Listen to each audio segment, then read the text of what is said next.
Mr. Buffett and Mr. Munger, I'm Mark Rabinov from Melbourne, Australia.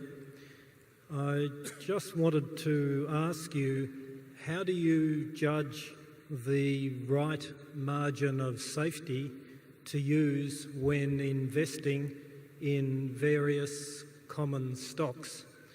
For example, in a dominant, long-standing, stable business, would you demand a 10% margin of safety? And if so, how would you increase this in a weaker business? Thank you. We favor the businesses where we really think we know the answer.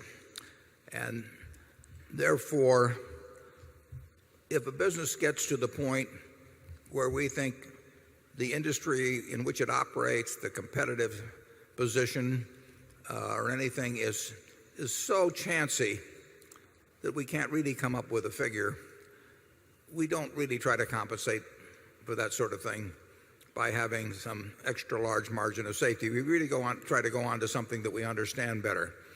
So if we buy something like See's Candy as a business or Coca-Cola as a stock, we don't think we need a huge margin of safety because we don't think we're going to be wrong about our assumptions in any material way. What we really want to do is buy a business that's a great business, which means a business is going to earn a high return on capital employed for a very long period of time, and where we think the management will treat us right. And we don't have to mark those down a lot when we find those factors. We'd love to find them when they're selling at 40 cents on the dollar, but we will buy those at much closer to a dollar on the dollar. We don't like to pay a dollar on the dollar, but we'll pay something close.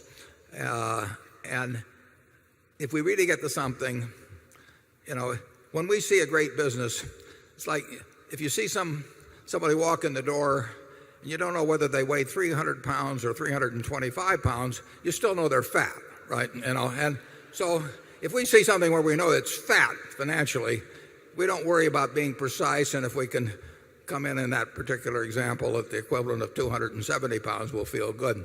But if we find something where the competitive aspects are, it's just the nature of the business that you really can't see out 5 or 10 or 20 years, because that's what investing is seeing out. You don't get paid for what's already happened. You only get paid for what's going to happen in the future. The past is only useful to you in the extent to which it gives you insights into the future. And sometimes the past doesn't give you any insights into the future.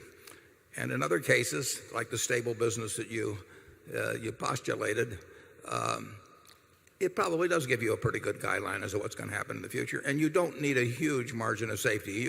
You should have something that you always should feel you're getting a little more than what it's worth. And there are times when we've been able to buy wonderful businesses at a quarter of what they're worth.